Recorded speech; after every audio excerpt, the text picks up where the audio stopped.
উত্তরের হিমেল হাওয়ায় নওগাঁয় বেড়েছে শীতের তীব্রতা। এতে সবচেয়ে কষ্টে আছে নিম্ন আয়ের মানুষ। এ নিয়ে আরও জানাতে নওগাঁ শহরের বক্তারপুর মোড় থেকে যুক্ত হচ্ছেন আব্বাস আলী। আব্বাস, আপনার কাছে জানতে চাই ছিন্নমূল মানুষের কি অবস্থা এই শীতে, এবং একই সাথে জানতে চাই শীতে জনজীবনে ভোগান্তি কেমন দেখছেন।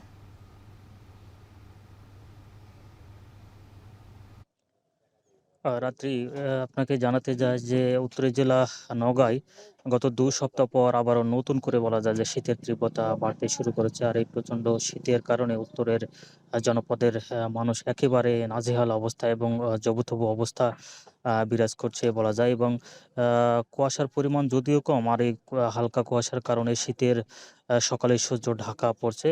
দুপুর পর কিছুটা সূর্যের দেখা মিললেও একেবারে নিরুত্তাপ অবস্থা। এর প্রচণ্ড শীতের কারণে যারা নিম্ন আয়ের মানুষ এবং শ্রমজীবী মানুষ রয়েছেন তারা আসলে সকালে কাজে যোগ দিতে পারছেন না। এখন যেহেতু ইরিবোরো মৌসুম রোপণের প্রস্তুতি চলছে, যেহেতু বীজতলা রোপণ করছেন অনেকে, যারা কৃষক রয়েছেন তারা জমিতে আসলে এই সকালের পানিতে নামতে পারছে না। যদিও অনেকে নামছেন, হাত পা একেবারে আসলে হিম অবস্থা হয়ে যাচ্ছে। আজকে তাপমাত্রার কথা যদি বলি, যে আজ সকাল ৬টায় তাপমাত্রা রেকর্ড করা হচ্ছে ১১.৮ ডিগ্রি সেলসিয়াস, যা গতকাল ছিল ১১.৫ ডিগ্রি সেলসিয়াস। অর্থাৎ তাপমাত্রার পারদ গত ২ দিন থেকে ওঠানামা করছে এবং সর্বোচ্চ তাপমাত্রা বিরাজ করছে প্রায় ২১ ডিগ্রি সেলসিয়াস পর্যন্ত। এবং যারা নিম্ন আয়ের মানুষ হয়েছেন, কাজে ঠিকমতো যোগ দিতে পারছেন না, তারা দেখা যাচ্ছে যে ৯টায় পরে বাড়ি থেকে বের হচ্ছেন এবং অনেকে কাজে যোগ দিচ্ছেন এবং তাদের আয় রোজগার অনেকটা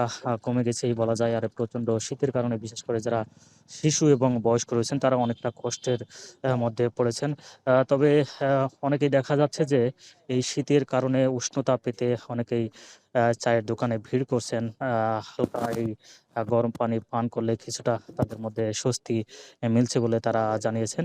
আর কিছুদিন থেকে আমরা দেখছি যে বেসরকারি স্বেচ্ছাসেবী যেগুলো সংগঠন রয়েছে তারা তাদের পক্ষ থেকে সাধ্যমতো কম্বল বিতরণ করার চেষ্টা করছেন। এছাড়া জেলা ত্রাণ এবং পুনর্বাসন কার্যালয় সূত্রে আমরা যেমনটি দেখেছি যে গত প্রায় ১৫ দিন আগে ত্রাণ কার্যালয়ের থেকে বা মন্ত্রণালয় থেকে ৬৭ লাখ টাকা বরাদ্দ পেয়েছেন। সেই সাথে ১০,০০০ পিস কম্বলও তারা বরাদ্দ পেয়েছেন। এইসব টাকা এবং কম্বল জেলার ১১টি উপজেলা সহ ৩টি পৌরসভায় ইতিমধ্যে বিতরণ করা হয়েছে এবং উপজেলা পর্যায়গুলো থেকে এই শীতবস্ত্র যে কম্বলগুলো রয়েছে, যারা ছিন্নমূল মানুষ রয়েছেন এবং যারা হতদরিদ্র, তাদেরকে আসলে তাদের মাঝে এই শীতবস্ত্র কম্বল বিতরণ করা হচ্ছে। এতে করে দেখা যাচ্ছে যে তারা অনেকটা স্বস্তি পাচ্ছেন। তবে আগামীতে শীতের প্রকোপ আরেকটু বাড়তে পারে বলে আমরা ধারণা করছি। তো এই ছিল উত্তরের এই জনপদ থেকে শীত নিয়ে সর্বশেষ।